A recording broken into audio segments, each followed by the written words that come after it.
Northwards. There has to be a first time for everything. To stand at the North Pole, to fly faster than sound, to run a mile in under 4 minutes, to climb Mount Everest.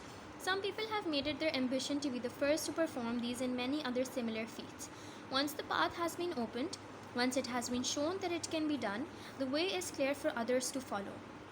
इस बात का मतलब ये हुआ कि हमेशा हर चीज़ का first time होता है, हर चीज़ पहली दफ़ा होती है, चाहे वो ये हो कि कोई इंसान नॉर्थ पोल पहली दफ़ा गया, किसी इंसान ने माउंट एवरेस्ट पहली दफ़ा क्लाइम किया, किसी इंसान ने मून पे पहली दफ़ा गया, हर चीज़ का फ़र्स्ट टाइम होता है. बाज़ लोग ऐसे होते हैं जो अपनी ज़िंदगी का एम्बिशन मीनिंग पर्पस, अपनी ज़िंदगी का पर्पस, अपनी ज़िंदगी का एम, अपनी ज़िंदगी का मोटो बना लेते हैं कि they want to be the first at performing something, कि वो पहले इंसान हो जिन्होंने कोई ऐसी टास्क परफॉर्म की हो या उन्होंने कोई ऐसी अचीवमेंट हासिल की हो. Today, airliners flying from Tokyo to London fly over the North Pole because it is the shortest route. If you look at a globe, you will see why. But there was a time when no one had ever flown over the North Pole. आजकल के ज़माने में क्या होता है, अगर कोई flight, कोई जहाज़ टोक्यो से लंदन जा रहा है, टोक्यो एज इन जापान से लंदन जा रहा है, तो वो सबसे छोटा रास्ता लेता है, सबसे मुनासिब रास्ता लेता है जो कि नॉर्थ पोल की तरफ से. लेकिन एक ज़माना ऐसा होता था जब लोगों को इस रास्ते के बारे में पता नहीं था, क्योंकि उन्होंने ये रास्ता कभी यूज़ नहीं किया था, इस्तेमाल नहीं किया था. 2 men wanted to be the first to do so. अब 2 आदमी थे who wanted to be the first to do so, लेकिन उन दोनों में से कोई एक हो सकता था to find out to be the first to do so. Lieutenant commander Richard Byrd of the United States navy.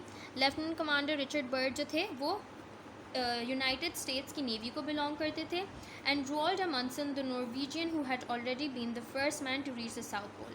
और दूसरे कौन थे? दूसरे थे Roald Amundsen who was a Norwegian meaning उनका नॉर्वे से ताल्लुक़ था, and he had already been the first person to go to the south pole. Amundsen intended to use an airship, the Nord. Amundsen को क्या use करनी थी? Airship. The airship was called Nord. But Byrd was going to fly in a 3-engine airplane, the Josephine Ford. Byrd ने क्या decide किया कि वो use करेंगे एक ऐसा एयरप्लेन जिसमें 3 इंजन्स होते हैं, और इस एयरप्लेन का क्या नाम था? Josephine Ford. Wings over the pole. The Josephine Ford was ready on 9th May 1926. Byrd climbed aboard with his pilot Floyd Bennett. Byrd was a navigator. His job was to make sure that Bennett kept steering towards the pole. अब 9th May 1926 को उन्होंने decide किया कि वो take off कर लेंगे, और bird के साथ कौन था? एक पायलट था whose name was Floyd Bennett. Byrd was a navigator. इस बात का मतलब ये हुआ कि वो जो थे वो रास्ता फिगर आउट कर रहे थे, वो रास्ता ढूंढ रहे थे, और फिर वो पायलट को गाइड कर रहे थे कि रास्ता किस तरफ लेना है. His job was to make sure that Bennett kept steering towards the pole. उनकी बस एक जॉब थी कि वो बेनेट को रास्ता गाइड करें, सही तरफ रास्ता गाइड करें. It was a difficult job. There were no landmarks to guide him. He took with him a sun compass so that he could work out their position from the sun. ये task बिल्कुल भी आसान नहीं थी, ये task बहुत मुश्किल थी, क्योंकि आसमान में सिर्फ बादल ही बादल होते हैं, कोई लैंडमार्क्स मीनिंग कोई निशानियाँ नहीं होती हैं कि आपको रास्ता आसानी से मिल जाए.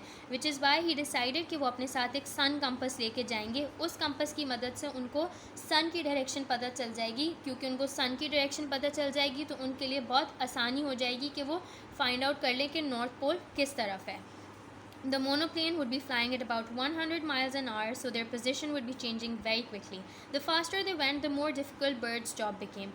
क्योंकि वो एक बहुत हाई स्पीड पे जा रहे थे, तो बर्ड के लिए और मुश्किल हो रही थी कि वो रास्ता फिगर आउट कर लें, क्योंकि प्लेन एक बहुत तेज़ रफ्तार पे चल रहा था.